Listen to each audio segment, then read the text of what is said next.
Halo semuanya, kenalin gue Ernesto dari Karus ya, A yang angkatan 2017. Dan puji Tuhan sekarang gue lagi jadi wisudawan buat wisuda Oktober 2021 ini. Dan gue diminta oleh panitia untuk bercerita di video kali ini.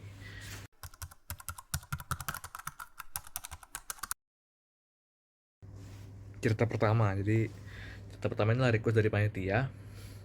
Dan mereka penasaran nih dengan gue, kenapa gue bisa diangkat menjadi seorang bus dangdut oleh abang-abang HMT ITB gitu.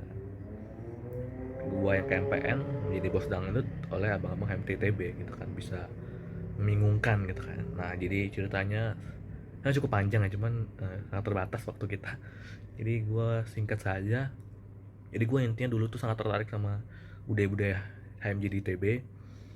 Salah satu yang paling menarik adalah budaya HMT. Gue sangat cinta sama HMT dulu meskipun gue masih TPB. Gue sangat suka HMT. Dan salah satu budaya dari HMT yang paling menarik buat gue adalah namanya OSD atau Orkes Seni Dangdut, yaitu suatu tim yang dibentuk oleh HMTTB untuk mengembangkan bakat bermusik lah dari anggotanya. Jadi itu musiknya dinyanyikan adalah musik semi dangdut, bukan full dangdut gitu kan. Dan uh, dari OSD itu sendiri budaya menarik karena memang uh, dia lagu-lagunya tuh sangat, meskipun di luar terlihat menggelitik atau konyol, tapi ketika didengarkan tuh ada makna tersendiri di dalamnya, karena memang ketika didirikan OSD ini tujuannya untuk mengkritik pemerintah Orde Baru saat itu yang secara tidak langsung melalui lagu-lagunya. Dan singkat cerita, gue dulu sangat sering ikut panlap-panlap dan gue sangat tidak bisa melewatkan kalau ingin wawancara. Kan dulu kalau panlap harus wawancara-wawancara HMJ.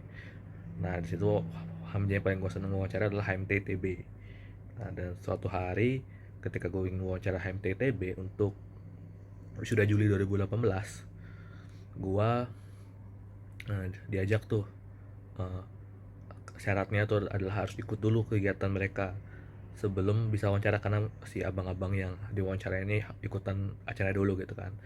Dan ternyata acara yang harus diikutin itu adalah namanya larut, latihan rutin, yaitu dimana tim OSD itu bernyanyi setiap malam, setiap malam untuk berlatih menyanyikan lagu OSD. Dan di sini kami sebagai panitia yang akan wawancara harus ikutan joget gitu kan, dan kalau bisa apa ya ikutan mendengarkan lah, kalau bisa ikutan joget.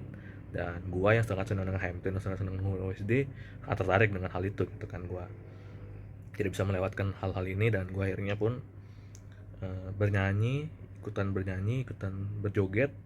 Dan tiba di suatu lagu yang sangat gua suka, yaitu Darah Biru. Gua hafal banget liriknya dari awal sampai akhir, dan gua nyanyi itu dari awal sampai akhir. Dan ternyata abang-abang HMT ini sangat terpukau dengan gua, terkejut, dan mereka pun tertarik dengan gue ditanya kenapa bisa tertarik, dan gue ceritain ketertarikan gue sama HMT sama OSD tapi gue bisa hafal. Dan akhirnya gue pun diangkat tuh menjadi seorang bos dangdut, atau uh, sebutan lah fans fanatik dari OSD HMT ITB. Dan ini pengalaman yang sangat menarik banget bagi gue karena di sini gue sangat dekat dengan mereka. Gue sering diajak ngobrol, sering dia disapa, sering bermain bareng, sering diajak OSD-an bareng. Dan ya pokoknya sangat menarik lah. Gue senang lah yang di diterima sebagai seorang bos dangdut untuk OSD TTB itu. Dan kemudian ya itu ya ceritanya, sebenarnya kurang panjang karena terbatas. Cuma kalau mau lebih lanjut, lebih detail, bisa tanya langsung ke gua.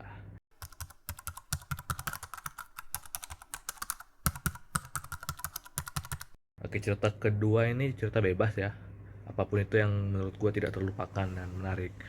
Nah tadi gue udah cerita tentang pengalaman gue yang di luar KMPN, jadi mungkin gue cuma cerita di KMPN karena KMPN sejujurnya adalah tempat paling menarik, tempat paling berkesan lah bagi gue di ITB ya, KMPN.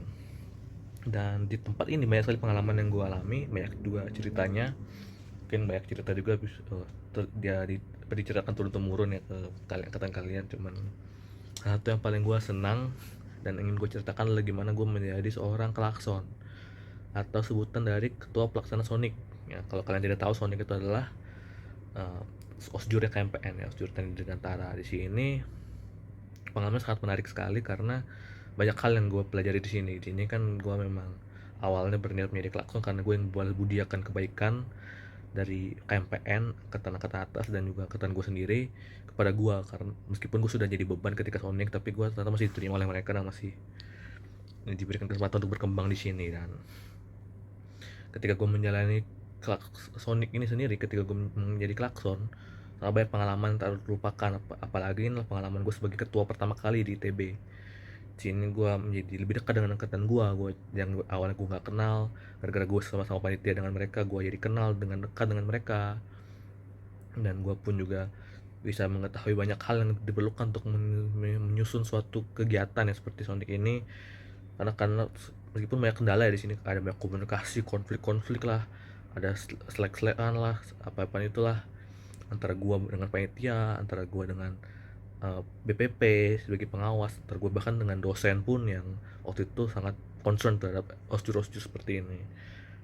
Tapi pengalaman-pengalaman yang meskipun menyakitkan itu membentuk diri gua sampai sekarang. Gua jadi tahu pentingnya komunikasi, pentingnya terus terang, pentingnya tetap keep in touch dengan orang-orang, supaya apapun yang kita kerjakan itu bisa dilaksanakan dengan baik. Kita jangan diam-diaman, kita memang harus komunikasi supaya kita tahu apa yang kita pengen dan kita bisa mewujudkan hal itu. Kalau kita cuma diem-dieman ya nggak bisa gitu kan. Jadi ya ini mungkin salah satu pengalaman gue atau satu-satunya ya yang serius ya di KMPN. Jadi gue yang menceritakan ini karena sangat bermanfaat sekali. Jadi kalian mungkin yang ingin mencoba menjadi ketua apapun di KMPN, silakan lah. Nah, pengalaman sangat menarik. Oke, ya kurang lebih seperti itu ya ceritanya. Mungkin juga gue berpesan sedikit buat anak-anak Raven yang gue didik melalui Sonic gue. Kalau memang kurang berkenan Sonic gue, mohon maaf, jangan diambil yang tidak baik. Kalau memang baik silakan dilanjutkan, silakan diambil dan diteruskan ke bawah-bawahnya.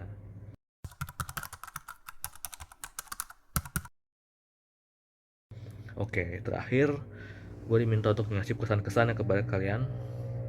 Eh, Oke, buat kalian sebagai anak KMPN ya, anak KMPN dan lain Dirgantara, selamat ya, bukan selamat lagi, semangat menjalankan kuliah, menjalankan berhimpun, apapun itu silakan dinikmati. Ingat lagi KMPN udah sebagai tempat untuk kalian mengembangkan diri, tapi kalian terserah mengembangkan diri secara apa, bagaimana itu terserah kalian. Tapi ingat lagi, KMPN tuh apa sih awal kenapa didirikan KMPN, apa sih yang menjadi nilai-nilai utama dari KMPN sampai saat ini, itu jangan sampai hilang. Karena KMPN ini adalah hal yang sangat bermanfaat bagi gua sampai gua lulus. Dan jangan sampai ketika gua nanti reuni gitu kan, misalkan balik lagi ke ITB, gua melihat KMPN udah nggak ada, padahal dulu menjadi tempat yang sangat indah bagi gua gitu kan. Jadi ya silakan dilanjutkan, dijaga-jaga aja nilainya, jangan sampai hilang lah nanti ketika gua balik apapun itu. Kalau emang kalian bingung apa itu nilai-nilai, kalian tanya-tanyalah kepada pendahulu-pendahulu, silakan. Intinya ya jangan sampai hilang, silakan kalian manfaatkan dengan apapun itu KMPN ini. Dan untuk masalah-masalah selain KMPN ya seperti akademik dan sebagainya, silakanlah kalian survive, semangat saja, jalani aja, itu bisalah gampang. Ya silakan dengan sekuat kalian lah, bagaimanapun itu. Oke, mungkin cukup itu saja dari gua ya. Terima kasih sudah kesempatan yang gue untuk bercerita. Mungkin sudah cukup panjang ya, kepanjangan mungkin melebihi batas dari panitia, tapi tidak apa-apa karena tidak masalah. Cuman ya mohon maaf kalau panjangan atau membuat kalian bosan, dan kalau tidak bermanfaat juga mohon maaf. Tapi ya inilah cerita dari gue, silakan dinikmati dan sampai jumpa nanti. Sebelum akhiri, mari kita berikan salam terbaik kita gitu kan. Pen 3 kali, pen pen pen.